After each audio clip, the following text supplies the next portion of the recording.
مصنف کے احوال تو آپ کے سامنے آ گئے. اب مختصر ہی صحیح کتاب بخاری کے متعلق بھی کچھ عرض کر دیا جائے. یہ ہمارے لیے بصیرت کا سبب ہوگا اور اس کے بحثیں سمجھنے میں معین و مددگار ہوگا. جو باتیں پہلے ضمناً آئی ہیں اب وہ مستقلاً ذکر کر دی جائیں، اپنے محل اور اپنے مقام پر مستقلاً ذکر کر دی جائیں. تو اس کتاب کا اصل نام ہوا الجامع المسند الصحیح المختصر من امور رسول اللہ صلی اللہ علیہ وسلم و سننہ و ایامہ. اس کا دوسرا نام اس طرح بھی بتایا گیا تھا، دوسرا نام نہ کہو، اس کا نام اس طرح بھی بتایا گیا تھا الجامع الصحیح المسند المختصر من حدیث رسول اللہ صلی اللہ علیہ وسلم و سننہ و ایامہ. حدیث اور امور کا مطلب تفصیل سے آپ کے سامنے عرض کیا گیا تھا. یہاں پر یہ بھی عرض کر دوں کہ حدیث اور سنت کا جو فرق میں نے آپ کو بتایا تھا وہ مفتی سعید احمد صاحب پالنپوری رحمۃ اللہ علیہ کے حوالے سے بتایا تھا. جو حضرات حدیث اور سنت کو ایک ہی کہتے ہیں تو وہ یہ کہتے ہیں کہ حدیث سے مراد یہاں پر اقوال ہیں اور سنن سے مراد یہاں پر افعال اور تقریرات ہیں. بہرحال اس کا نام یہ ہوا اور اس کا مصنف کا نام بھی دوبارہ سن لیا جاوے. امیر المؤمنین فی الحدیث ابی عبداللہ محمد ابن اسماعیل ابن ابراہیم ابن مغیرہ ابن بردزبہ ابن بزبزہ، یہ ان کا نام ہو گیا. اس کے بعد بحث ہے اس کتاب کی تصنیف کا سبب تصنیف. کیوں تصنیف کی امام صاحب امام بخاری علیہ رحمہ نے کی؟ تو ابراہیم ابن معقل نصفی کہتے ہیں کہ امام بخاری علیہ رحمہ نے بتایا کہ ایک مرتبہ اسحاق بن راہوے کی مجلس میں کسی ساتھی نے کہا کہ احادیث بہت ہو گئی ہیں، اگر کوئی ان احادیث میں سے صحیح احادیث اختصار کے ساتھ جمع کر دے تو بہت اچھا ہو. تو امام بخاری رحمۃ اللہ علیہ فرماتے ہیں کہ میرے دل نے یہ بات قبول کی اور میرے اندر یہ جذبہ پیدا ہوا، میں نے اس کا ارادہ کر لیا. ایک دوسری روایت محمد ابن سلیمان ابن فارس سے ہے. وہ یوں کہتے ہیں کہ امام بخاری رحمۃ اللہ علیہ نے فرمایا کہ میں نے خواب دیکھا کہ میں رسول اللہ صلی اللہ علیہ وسلم کے بہت قریب ہوں اور آپ کو پنکھا جھل رہا ہوں.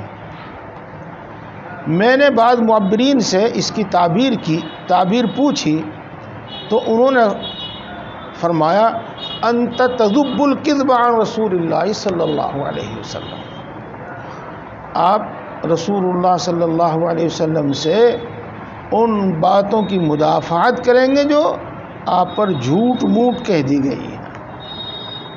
تو اس خواب کے بعد جذبہ پیدا ہوا کہ میں ایسا کروں، تو چنانچہ میں نے صحیح احادیث کو جمع کرنے کا ارادہ کیا.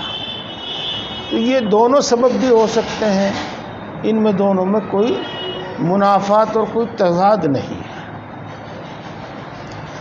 جب بات خواب کی آ ہی گئی ہے اور اس موقع پر تو اس خواب کو قبول کر لینے میں اور تسلیم کر لینے میں کوئی حرج ہی نہیں ہے، تو میں امام بخاری علیہ رحمہ سے متعلق ایک دو خواب اور آپ کو بتا دوں. جی ہاں، علامہ فی ربری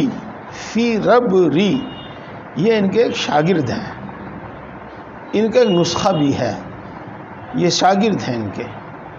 یہ کہتے ہیں کہ میں نے ایک رات خواب دیکھا کہ رسول اللہ صلی اللہ علیہ وسلم موجود ہیں. میں آپ کے قریب پہنچا، سلام کیا تو رسول اللہ صلی اللہ علیہ وسلم نے ارشاد فرمایا این ترید، آپ کہاں جا رہے ہیں؟ تو میں نے کہا ارید محمد ابن اسماعیل. تو رسول اللہ صلی اللہ علیہ وسلم فرمایا اقرأ منی السلام، ان کو میرا سلام کہیے. اسی طرح ایک خواب اور ہے، میں نے کہیں وہ راوی کے نام کے ساتھ بھی دیکھا تھا، کس نے روایت کیا، وہ خواب یہاں بھی لکھا ہے، اس میں بھی لکھا ہے، لیکن یہاں راوی کا نام نہیں لکھا. اور میرے استاد حضرت مولانا مسیح اللہ خان صاحب جلال آبادی نور اللہ مرقدہ بھی یہ خواب سنایا کرتے تھے. معلوم نہیں کسی حوالے سے سناتے تھے یا بغیر نام کے ہی، راوی کے نام کے بغیر سناتے تھے. بہرحال کسی نے خواب دیکھا کہ رسول اللہ صلی اللہ علیہ وسلم صحابہ کرام کی ایک جماعت کے ساتھ کسی کے انتظار میں کھڑے ہوئے ہیں. تو میں نے عرض کیا اے اللہ کے رسول آپ یہاں کیوں کھڑے ہوئے ہیں؟ آپ نے فرمایا میں محمد ابن اسماعیل کے انتظار میں ہوں. خواب دیکھنے والے کہتے ہیں کہ جب مجھے امام بخاری علیہ الرحمہ کے وفات کی خبر ہوئی تو مجھے یاد آیا کہ جس وقت امام بخاری علیہ الرحمہ کی وفات ہوئی اسی وقت کا وہ خواب تھا. یہ ہے. بہرحال یہ خواب معتبر اور مستند طریقے سے ہمیں پہنچے ہیں تو ان کو مان لینے میں کوئی حرج بھی نہیں ہے.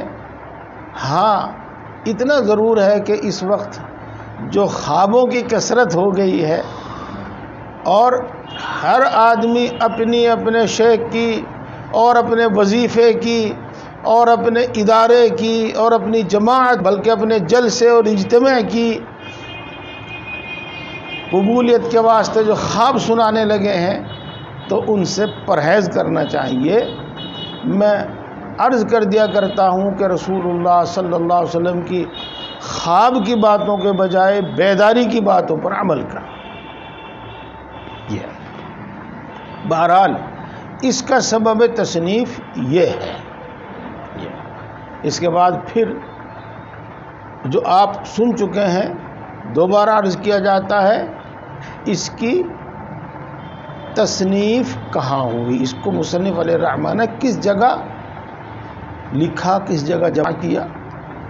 اس میں مختلف اقوال ہیں اور ان سب کو جمع کیا جا سکتا ہے کہ اس طرح پر کہ اکثر لوگوں کی روایت کے تحت امام بخاری علیہ الرحمہ نے اس کے تراجم وہ منبر رسول اور روض رسول کے درمیان ریاض الجنہ میں بیٹھ کر لکھے ہیں.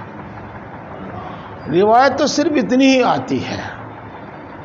اب اس کی بہت ساری صورتیں ہو سکتی ہیں، ذہن جتنا سوچے گا اتنا الجھے گا، لیکن جب الجھے گا تو کوئی نہ کوئی اس کا حل اور اس کا جواب بھی تلاش کر لیا جائے گا. ظاہر بات یہ ہے کہ امام بخاری علیہ الرحمہ مدینہ منورہ جاتے اور وہاں پر تراجم لکھتے، جتنے بھی تراجم لکھ لیتے اور وہ ریاض الجنہ میں بیٹھ کر لکھتے تھے. غسل کرتے تھے، 2 رکعت نماز پڑھتے تھے، استخارہ کرتے تھے، لکھتے تھے. یا یوں کہا جاوے کہ تراجم کی ابتدا انہوں نے ریاض الجنہ سے کی ہے. یہ اسی طریقے سے وہ جو دوسرا واقعہ ہے خود امام بخاری علیہ الرحمہ کا بیان ہے کہ میں نے یہ کتاب مسجد حرام میں لکھی ہے، ہر حدیث سے پہلے غسل کیا، 2 رکعت نماز پڑھی، استخارہ کیا، جب اس کی صحت پر اطمینان ہوا تب میں نے یہ لکھی ہے. تو اس کی بھی وجہ یہی ہو سکتی ہے کہ جب مسجد نبوی میں ہوتے تھے تو اس طرح سے اور جہاں بھی ہوتے تھے اس طریقے سے وہ حدیث پاک لکھا کرتے تھے. یا یوں کہا جاوے کہ انہوں نے حدیث پاک لکھنے کی ابتدا ابواب کے تحت احادیث پاک لکھنے کی ابتدا مسجد حرام سے کی ہے۔ بہرحال اس کا طریقہ تصنیف یہ ہے، اور اس کی مدت تصنیف امام بخاری علیہ الرحمہ نے خود 16 سال بیان کیے۔ واقعات سے کچھ معلوم ہوتا ہے، لیکن امام کسی تاریخ سے اور کسی متعین طریقے پر یہ معلوم نہیں ہوتا کہ کس سن میں ابتدا کی اور کس سن میں اس کی تکمیل کی، لیکن وہ واقعہ میں نے کسی دوسری نسبت صاحب کو بتایا تھا کہ حضرت شیخ حضرت مولانا محمد زکریا صاحب رحمۃ اللہ علیہ نے بعض واقعات سے اخذ کیا ہے کہ اس کی ابتدا 217 سے ہوئی اور 233 تک اس کو لکھا، اور یعنی 233 میں یہ مکمل ہو گئی یہ۔ اور انہوں نے یہ چیز کہاں سے اخذ کی؟ انہوں نے کہا کہ امام بخاری علیہ رحمہ فرماتے ہیں کہ یہ کتاب لکھنے کے بعد میں نے یحییٰ ابن معین اور احمد ابن حنبل اور علی ابن مدینی کے سامنے پیش کی۔ تو ظاہر بات ہے کہ کتاب تکمیل کے بعد پیش کی جاتی ہے، تو تکمیل کے بعد ان بزرگوں کے سامنے پیش کی، اور انہوں نے اس کتاب کو دیکھنے کے بعد اس پر مکمل اطمینان ظاہر کیا اور 4 احادیث میں اختلاف کیا، 4 احادیث میں اختلاف کیا۔ امام بخاری نے اس کی وجہ بیان فرمائی، اور پھر علماء فرماتے ہیں کہ راجح بات امام بخاری علیہ رحمہ کی ہی ہے۔ چلیے، تو اس میں یحییٰ ابن معین کا انتقال ہوا ہے 233 میں، اور علی ابن مدینہ کا انتقال ہوا ہے 234 میں، اور احمد ابن حنبل کا انتقال ہوا ہے 241 میں۔ تو اس سے معلوم یہ ہوتا ہے کہ یہ 233 میں تکمیل کو پہنچ گئی تھی، اور جب 16 اس میں سے گھٹائے جائیں تو 217 بنتے ہیں۔ اس طریقے سے یہ اس کے مدت تصنیف بھی ہو گئی، اور اس کی تصنیف کی ابتدا اور انتہا بھی ظن غالب کے طور پر ہی سے ہی معلوم ہو گئی یہ بات۔ اس کے بعد ایک دوسری بات بھی آپ یاد رکھیے گا، جس کو میں یہیں بیان کر دوں۔ امام بخاری علیہ الرحمہ کی روایات کی تعداد بیان کی جاوے گی، چلو یہ بات میں وہیں بیان کروں گا۔ اب دوسری بات شروع کرتے ہیں۔ یہ اس کی مدت کار ہو گئی، اس مدت میں اس کو لکھا گیا ہے جی۔ اب اس کے بعد آتا ہے اس کتاب کا مرتبہ و مقام۔ اس کتاب کا مرتبہ و مقام کیا ہے؟ تو اس کتاب کا مرتبہ و مقام یوں فرماتے ہیں کہ امت کا اس پر اجماع ہے کہ قرآن پاک کے بعد سب سے زیادہ صحیح کتاب بخاری اور مسلم ہے، اور بعض علماء مغرب یوں کہتے ہیں کہ مسلم اصح ہے، یعنی وہ مسلم کو بخاری پر ترجیح دیتے ہیں۔ اگر ان کی بات مان لی جائے تو یہ مقولہ اصح الکتب بعد کتاب اللہ الصحیح البخاری نہیں، بلکہ اصح الکتب بعد کتاب اللہ الصحیح مسلم ہوگا، یہ ہوگا۔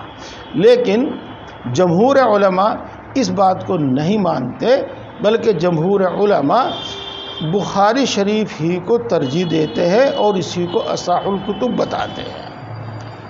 آپ حضرات کی آسانی فہم کے واسطے اور آج کل کی زبان میں عرض کر دوں، انشاءاللہ گفتگو اس پر ہوگی، وہ یہ کہ امام بخاری علیہ الرحمہ نے اپنی کتاب میں تمام احادیث صرف صحیح حدیث جمع کی ہیں، اور امام مسلم علیہ الرحمہ کی کتاب میں صحیح احادیث کے ساتھ حسن بھی ہے۔ اس واسطے صحیح مسلم کا درجہ وہ صحیح بخاری کے بعد ہی آتا ہے۔ یہ اس کتاب کا درجہ ہو گیا۔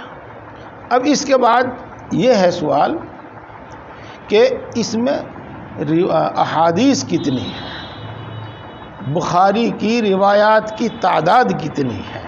یہ تو پہلے تو میں عرض کر دوں کہ جتنے نسخے ہیں سب میں حدیث برابر نہیں ہیں بلکہ کم زیادہ ہیں۔ علامہ فربری یہ امام بخاری علیہ الرحمہ کے مخصوص شاگرد ہیں۔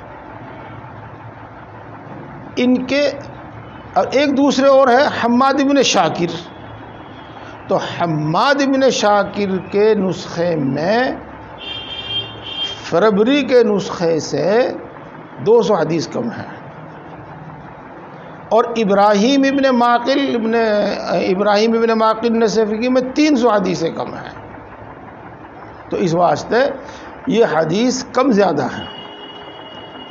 اور اس کے بعد پھر جن حضرات نے ان کو شمار کیا ہے ان کی رائے میں بھی بہت بڑا اختلاف ہے، بہت اختلاف ہے۔ آپ کے سامنے حافظ ابن حجر اور علامہ قسطلانی نے جس پر اعتماد کیا اور ہمارے اکابر اساتذہ کرام ان کو بیان کرتے ہیں وہ یہ ہے کہ اس کتاب میں کل احادیث 9082 ہیں۔ یہ احادیث 9082 مکررات بھی اس میں آ گئی، معلقات بھی اس میں آ گئی اور متابعات بھی اس میں آ گئی۔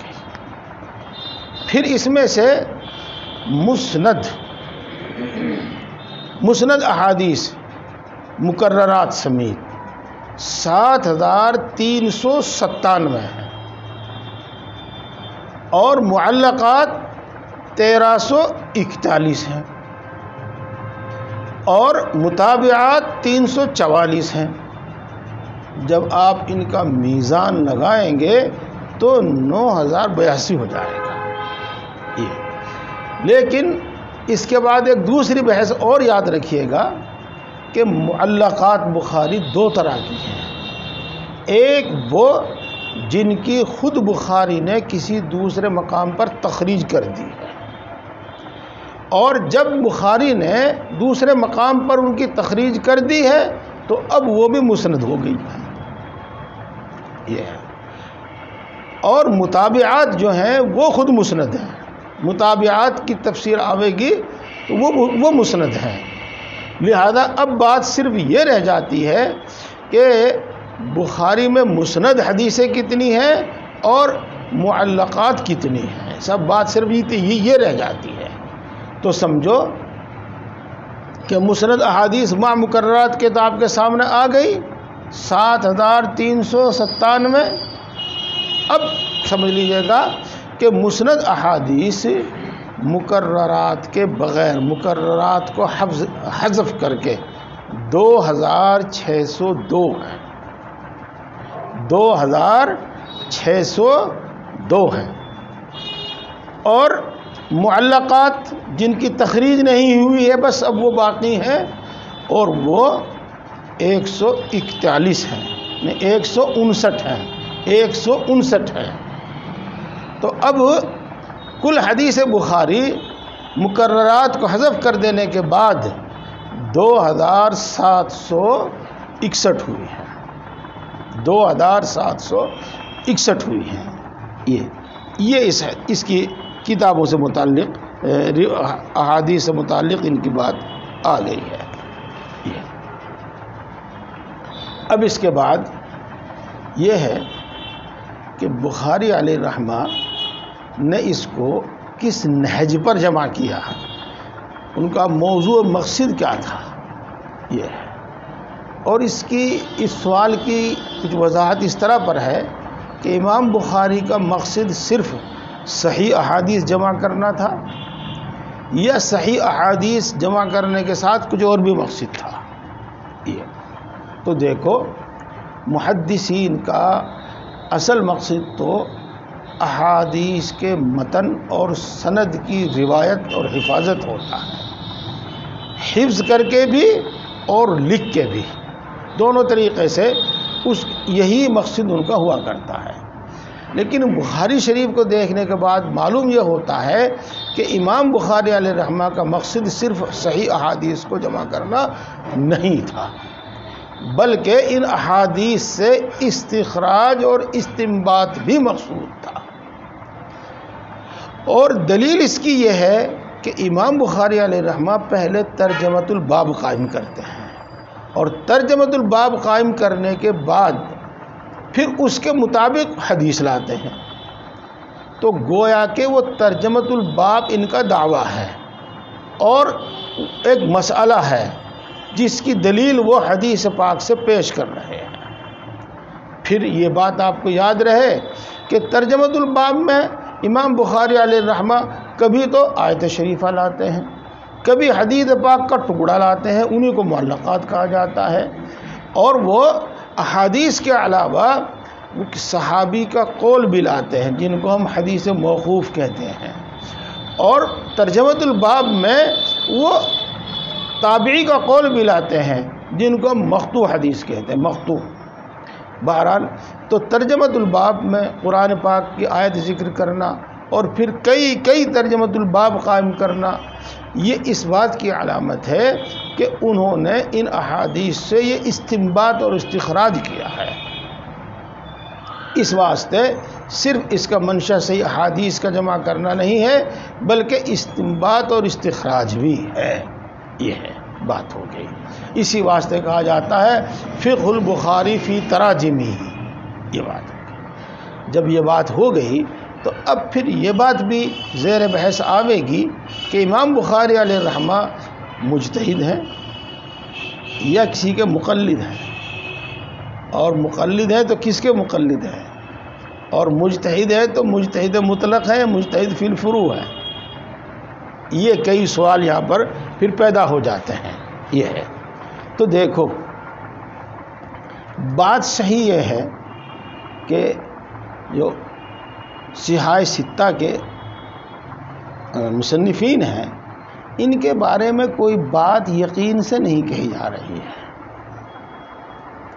بلکہ الگ الگ لوگوں نے، الگ الگ نظر سے لوگوں نے ان کو دیکھا، اور جس نظر سے دیکھا اسی نظر وہی حکم ان کو لگا دیا۔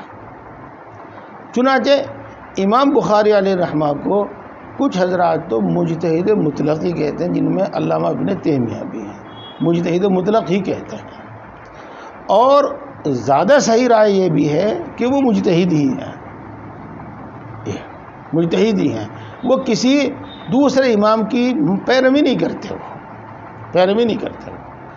اور علامہ تاج الدین سبکی نے ان کو شافعی کہا ہے، اور طبقات الحنابلہ میں ان کو حنابلہ میں شمار کیا ہے۔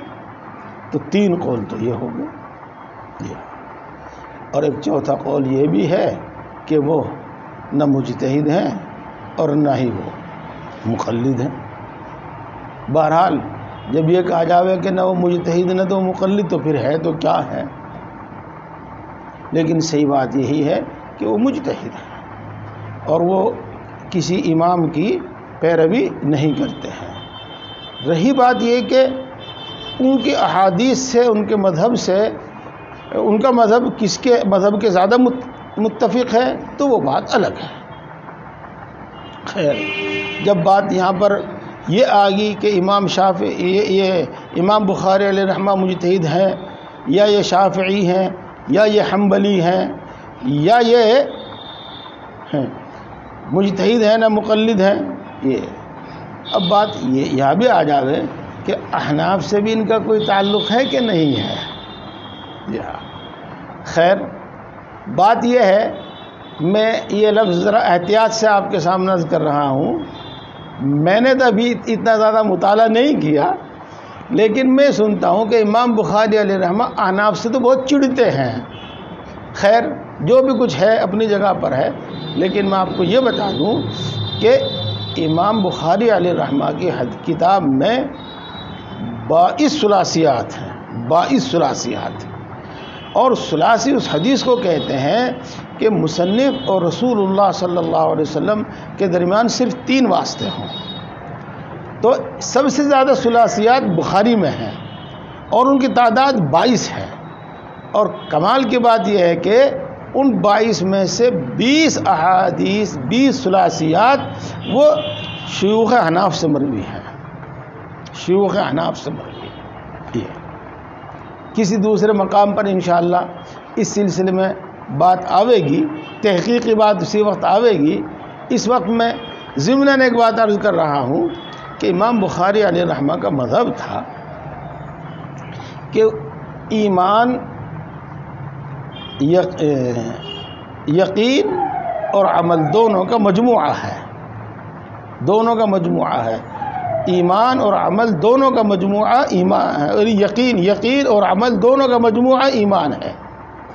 اور یوں بھی کہتے ہیں لوگ، مجھے اس کی تحقیق نہیں ہے، کہ انہوں نے ان لوگوں سے احادیث نہیں لی جو یوں کہتے تھے کہ ایمان صرف تصدیق قلبی کا نام ہے۔ تو امام ابو حنیفہ علیہ رحمہ سے جو شاید وہ دوری ہے، اس کا سبب یہ بھی ہو سکتا ہے۔ خیر بہرحال حنفی تو ان کو کسی نے نہیں کہا، ہاں شافعی کہا ہے، حنبلی کہا ہے، یہ مجتہد مطلق ہے، یہ بات آ گئی، اور بخاری کی روایات بھی آ گئی۔ اب آگے چلتے ہیں۔ بخاری ہو یا اور دوسرے مصنفین ہوں، انہوں نے احادیث جمع کی ہیں تو انہوں نے اپنی صحت کی شرائط کی کوئی صراحت نہیں کی ہے کہ کون سی حدیث ان کے نزدیک صحیح اور کون سی حدیث ان کے نزدیک غیر صحیح ہوگی، اس کی صراحت نہیں کی ہے۔ تو امام بخاری علیہ رحمہ سے بھی کہیں یہ صراحت نہیں ملی کہ انہوں نے صحت حدیث کے واسطے کیا شرائط رکھی ہیں، اور اپنی کتاب بخاری میں وہ کن شرائط کے ساتھ حدیث بیان کرتے ہیں، یہ کوئی نہیں ملا۔ غور کرنے کے بعد لوگوں نے اس کو بیان کیا، اور میرے واسطے میرے اپنے مزاج کے مطابق اصل اور صحیح بات جو ہے وہ پیش کر دینا کافی ہے، لیکن بعد وقت غلط بات کا پیش کرنا بھی مفید ہوتا ہے، اور طلباء کے سامنے بات آ جاتی ہے کہ یہ بات غلط ہے تو ان کو تردید کرنا آسان ہو جاتا ہے۔ اور اگر ایک بات سنے ہوئے ہوں وہ اور پھر کوئی دوسری بات سن لیتے ہیں تو پھر ان کے ذہن میں تذبذب پیدا ہو جاتا ہے، تردد پیدا ہو جاتا ہے کہ ایسا تو نہیں جیسا یہ ہے، ایسا جو ہم نے سنا ہے وہ ہے، یا جو اب ہم سن رہے ہیں وہ ہے۔ اس طرح کی جب بات پیدا ہو جاتی ہے تو بات کچھ جو غلط بات ہے تو اس کو بھی بعض مرتبہ بیان کر دینا مفید ہوتا ہے۔ تو اس سلسلے میں سب سے زیادہ مشہور بات وہ حاکم کی ہے، امام حاکم کی۔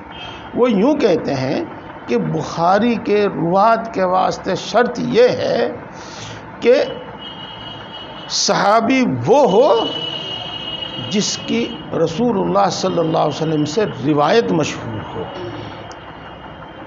جس کا رسول اللہ صلی اللہ علیہ وسلم سے روایت کرنا مشہور ہو، یہ ہے۔ اور اسی طریقے سے تابعی بھی وہ ہو جس کا صحابہ سے روایت کرنا مشہور ہو،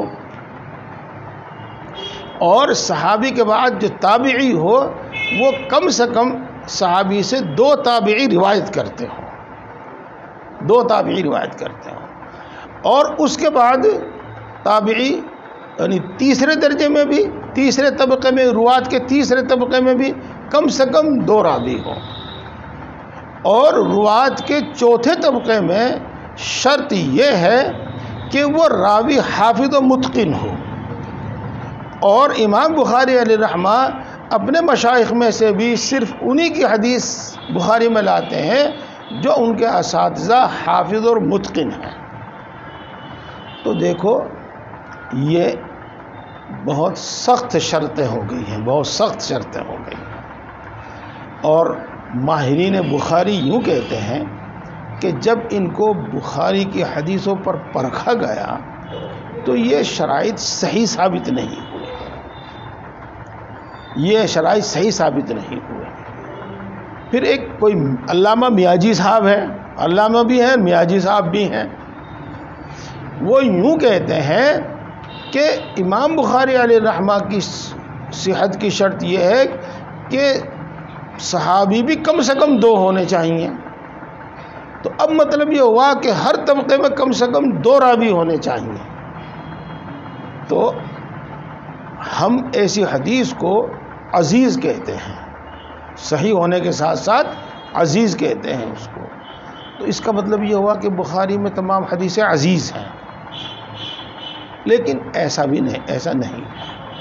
نہیں. یہ بات تو آپ کے سامنے آئی، لیکن اس میں ایک بات آئی، انہیں چوتھے طبقے میں حافظ اور متقن ہونا شرط ہے. یہ تو میں آپ کو تفصیل سے نہیں بتاتا، اور ایک مرتبہ بتا دینا میرے لیے بھی مشکل ہوتا ہے اور آپ کے لیے سمجھنا یاد کرنا بھی مشکل ہوتا ہے. تو قدر ضرورت بتا دیا جاوے جس کو آسانی سے میں بھی بیان کر دوں اور آپ بھی آسانی سے اس کو سمجھ لیں. اور انشاءاللہ العزیز اسی آسان ترتیب سے میں آپ کو بتاؤں گا کہ آپ کا سن کر ہی یاد ہو جائے گا. اور اگر میں آپ کو روات کے تمام طبقے ابھی بتا دوں تو یقیناً آپ کو یاد نہیں رہے گا، اور اگر میں 4 طبقے آپ کو بتا دوں تو انشاءاللہ العزیز آپ کو یاد رہے گا. تو پہلا طبقہ تو ہوگا صحابی، اور دوسرا طبقہ ہوگا کبار تابعین. اور کبار تابعین میں جیسے سعید ابن مسیب. اور تیسرا طبقہ ہوگا اوساط تابعین، درمیانی درجے کے تابعین، جیسے کہ حسن بصری اور ابن سیرین رحمہ اللہ. یہ 3 طبقے ہو گئے. اور چوتھا طبقہ وہ ہے جو اوساط تابعین کے بعد ہے اور صغار تابعین سے پہلے ہے. اوساط تابعین کے بعد ہے اور صغار تابعین سے پہلے ہے. اور اس کا امتیاز یہ ہے کہ یہ کبار تابعین سے روایت کرتا ہے. تو اب یوں کہا جائے گا، اور اس میں تفصیل کو ختم کر کے بس صرف یوں کہا جاوے کہ وہ تابعین جو کبار تابعین سے روایت کرتے ہیں طبقہ رابعہ کے راوی ہیں. اور جب بات آ گئی صغار تابعین کی تو صغار تابعین کا مطلب تو آپ سمجھتے ہی ہیں، اور وہ تابعین سے بھی کم حدیث روایت کرتے ہیں، یعنی ان کی زیادہ روایتیں گویا کہ تبع تابعین سے ہوتی ہیں، اور تبع تابعین سے نہیں، تابعین سے ان کی روایتیں کم ہوتی ہیں، یہی کہیے گا صغار تابعین. تو اس طریقے سے 5 طبقے ہیں. تو چوتھے طبقے میں حفظ اور اتقان کی جو شرط لگائی ہے. حافظ تو آپ جانتے ہیں جس کو 1,00,000 حدیثیں یاد ہو اس کو حافظ کہتے ہیں. اور متقن کے معنی ہوتے ہیں ماہر. اور مہارت کا مفہوم یہاں پر یہ ہے کہ اپنے شیخ کے ساتھ وہ ایک مدت مدید تک سفر اور حضر میں ساتھ رہا ہو. یہ مہارت کا مفہوم اور اتقان کا مفہوم یہاں پر یہ ہے. تو بہرحال یہ شرط پوری نہیں ہے، صحیح نہیں ہے، بلکہ وہ جو مشہور تعریف آپ پڑھتے ہیں صحیح حدیث پاک کی وہ وہی ہے. کیا کہ راوی مسلمان ہو، لہذا کسی کافر کی، یہودی کی، بلکہ شیعہ کی روایت امام بخاری علیہ الرحمن نہیں لیتے. مسلمان ہو، اور مسلمان ہونے کے ساتھ ساتھ وہ صادق القول ہو، اس کا کذب ثابت نہ ہو، بلکہ کذب کے ساتھ متہم بھی نہ ہو، تو صادق ہو، اور اس کے ساتھ ساتھ وہ تام الضبط ہو. تام الضبط کا مطلب حافظہ اس کا اچھا ہو، اور حافظہ اچھا ہونے کا مطلب یہ ہے کہ اس کو وہم وغیرہ نہ ہوتا ہو. سلیم الذہن قلیل الوہم، یہ مطلب ہوتا ہے تام الذہن. اور اس کے ساتھ ساتھ اس کے اندر عدالت کی صفات پائی جاتی ہوں، یعنی عادل ہو. یہ بات، یہ تو یہ شرطیں تو ہو گئی سمجھو قیود وجودی. اور 2 شرطیں بتائی جاتی ہیں کہ وہ راوی مدلس نہ ہو اور مختلط نہ ہو. مدلس کا مفہوم میں آپ کے سامنے عرض کر رہا ہوں، مختلط کا مفہوم بعد میں بتاؤں گا، مجھے آج وہ ملا نہیں ہے. تو مدلس اس کو کہتے ہیں، اور تدلیس اس کو کہتے ہیں حدیث پاک میں کہ ایک شخص کسی شیخ سے روایت کرتا ہے اور اس سے اس کی ملاقات بھی ہے. لیکن اس وقت وہ جو حدیث پاک روایت کر رہا ہے، بیان کر رہا ہے، وہ حدیث اس نے اس شیخ سے نہیں سنی بلکہ اس کے نیچے والے سے سنی ہے. آگے بات سمجھ شریف میں؟ ہاں، اس سے اوپر والے شیخ سے اس کی ملاقات ہے، اس سے وہ حدیث روایت کرتا ہے، لیکن جو اس وقت بیان کر رہا ہے وہ اس سے نہیں سنی، اس سے نیچے سے والے کسی سے سنی ہے، اور وہ اس کے نیچے والے کا نام حذف کر کے، ساقط کر کے براہ راست اوپر والے شیخ کی طرف اس کی نسبت کر دے، اوپر والے شیخ کی طرف نسبت کر دے، جس کا مطلب یہ ہوا کہ اس نے جس شیخ سے سنی ہے تو اس کے شیخ نے اس سے سنی ہے، لیکن یہ اپنے شیخ کو درمیان میں سے حذف کر کے اپنے شیخ کے شیخ کی طرف نسبت کر دے سماع کی، کہ میں نے اس سے سنی ہے. یہ ہے، اس کو تدلیس کہتے ہیں، تدلیس یہ ہے. تو مدلس میں نہ ہو.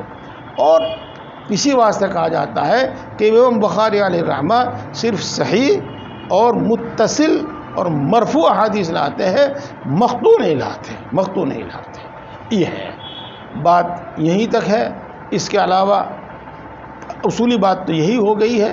اس کے بعد کی چند باتیں یہ بھی لکھی ہیں کہ وہ مدلس کی حدیث بھی قبول کر لیتے ہیں بشرطے کہ وہ اپنی تدلیس کی صراحت کر دے کہیں پر.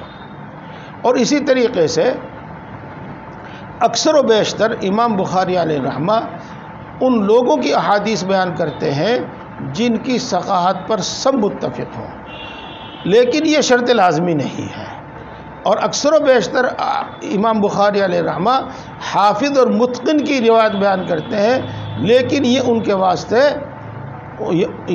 واسطے شرط لازم نہیں ہے، بلکہ شرط اکثر ہی کہہ سکتے ہیں، اکثر کہہ سکتے ہیں. اور اس کے بعد کے جو احادیث کے اصول ہے وہ آپ کو معلوم ہے ہی. مثال کے طور پر حدیث میں یوں کہو سند میں کوئی علت ہے اور پھر دوسری روایات اس علت کو ختم کر دیتی ہیں، تو ایسی روایت بھی امام بخاری علیہ الرحمہ قبول کر لیتے ہیں. بات یہیں تک پہنچ گئی ہے، اور بس آج یہیں تک رہے گا سبق. اب اس کے بعد انشاءاللہ العزیز بخاری شریف کی کچھ خصوصیات بیان کروں گا، عرض کروں گا، اور پھر مقدمۃ الحدیث شروع ہو جائے گا.